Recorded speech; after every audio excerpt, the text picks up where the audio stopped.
Hey guys, how are you? Welcome to my YouTube channel. My name is तेजस्वी राज और आप लोगों ने मेरी पहली वीडियो देखी रखी है जिसमें मैंने आपके साथ बैठकर रीडिंग की थी साइंटिफिक रिसर्च पेपर की, राइट? तो आज हम लोग बड़ा ही बेसिक सा कंसेप्ट लेकर आए हैं फिजिक्स का। मैंने सोचा कि कुछ फिजिक्स के जो कंसेप्ट्स हैं, कुछ टर्मिनोलॉजीज हैं जिन पे बच्चे यूजुअली बड़े कंफ्यूज हो जाते हैं, तो उसकी थोड़ी क्लैरिटी देते हैं, है ना? तो आज का जो टॉपिक है वो है इलेक्ट्रिक चार्जेस, दैट्स इट। बस हम इलेक्ट्रिक चार्जेस के बारे में इस वीडियो में बात करने वाले हैं। वीडियो बहुत ही शॉर्ट होगी, स्वीट होगी, एक्सप्लेनेटरी होगी। फालतू की बकवास की बातें नहीं करेंगे, इलेक्ट्रिक चार्जेस पे ही रहेंगे। कंसाइजली आपको पूरी चीजें समझा दी जाएंगी, ठीक है?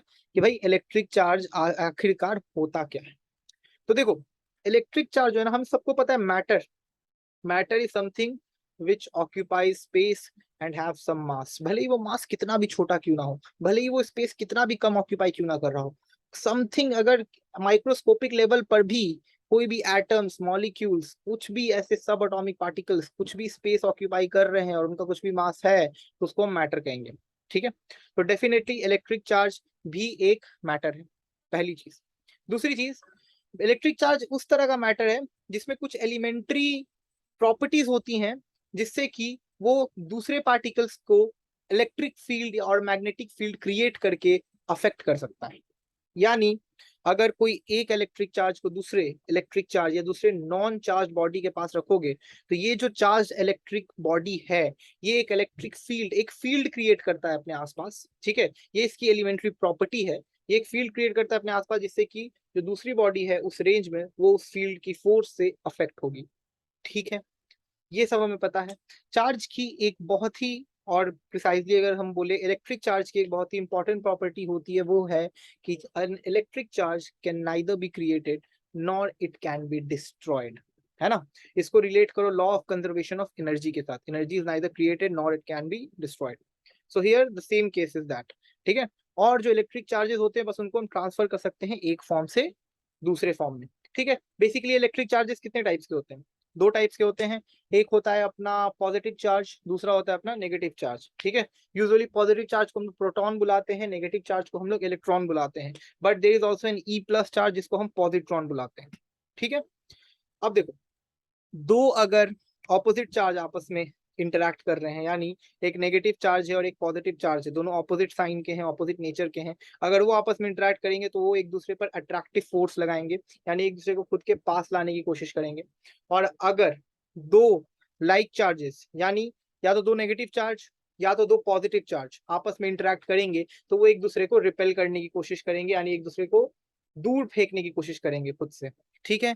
ये क्यों होता है, इसका नाम नेगेटिव पॉजिटिव क्यों पड़ा, ठीक है? पहले तो मैं आपको बता दूं, नेगेटिव और पॉजिटिव चार्ज नाम रखने के पीछे कोई लॉजिकल मीनिंग नहीं थी बेंजामिन फ्रैंकलिन की, जिन्होंने इलेक्ट्रिक चार्ज टर्म्स क्वाइन किए थे। उन्होंने ये बस, मतलब we don't know, nobody knows, ये बेंजामिन फ्रैंकलिन के साथ ही चला गया कि why he has named two types of charges as positive and negative. Maybe उनको दो डिफरेंट डिफरेंट कैरेक्टरिस्टिक्स दिखी चार्जेस की, उसमें उन्होंने कैटेगराइज किया, एक को नेगेटिव रखा, एक को पॉजिटिव रखा। May be this is a speculation, not a correct explanation, ठीक है? Not an explanation which is logically backed by the physics society, ठीक है? लोग बोलते हैं ऐसा, है ना?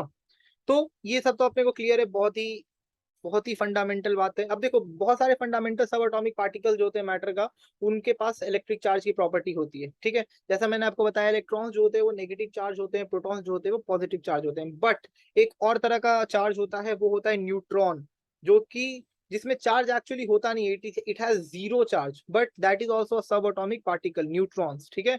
जो नेगेटिव चार्ज था, जितने भी इलेक्ट्रॉन्स के नेगेटिव चार्ज हैं, ठीक है, उनको एक्सपेरिमेंटली देखा गया कि सबकी मैग्नीट्यूड बिल्कुल सेम होती है, और उतनी ही होती है जितनी चार्ज एक positive charge which is proton के पास होती है। यानी जो प्रोटॉन का जो चार्ज है, चार्ज की जो क्वांटिटी है, चार्ज की जो मैग्नीट्यूड है, वो बराबर है इलेक्ट्रॉन के चार्ज की क्वांटिटी या चार्ज के मैग्नीट्यूड के, ठीक है भाई? ये सब हमें पता है। बहुत सारे एक्सपेरिमेंट हुए हैं, मिलिकन ऑयल ड्रॉप एक्सपेरिमेंट्स, है ना? एक सबसे बेसिक सा एक्सपेरिमेंट ये है कि अगर आप किस चार्ज, आपको इलेक्ट्रिक चार्ज की इलेक्ट्रिक फील्ड को फील करना है या इलेक्ट्रिक चार्ज की प्रेजेंस को फील करना है, तो आप कंघी लो, अपने बाल में रगड़ो, ठीक है? और उसके बाद उसको पीस ऑफ पेपर के पास, पेपर के छोटे छोटे छोटे छोटे टुकड़े करके पेपर के पास कंघी को ले आओ, वो पेपर उसको अट्रैक्ट कर लेगा। तो पहले तो नहीं कर पा रहा था, जब तक आपने बाल में अपने नहीं रगड़ा उसको, तब तक वो कंघी कहाँ अट्रैक्ट कर पा रहा था उस पीस ऑफ पेपर्स को। बट अब क्यों कर पा रहा है? क्योंकि अब वो कंघी इलेक्ट्रिकली चार्ज हो गया है, बिकॉज ऑफ दी घर्षण, है ना, बिकॉज ऑफ दिस कोलिजन। अब वो क्या हो गया है, इलेक्ट्रिकली चार्ज हो गया है। तो अब वो क्योंकि इलेक्ट्रिकली चार्ज हो गया है, तो वो जैसा मैंने बताया कि एक चार्ज पार्टिकल दूसरी बॉडी को वेदर इट इज चार्ज और नॉट अफेक्ट करता है अपनी इलेक्ट्रिक और मैग्नेटिक फील्ड में।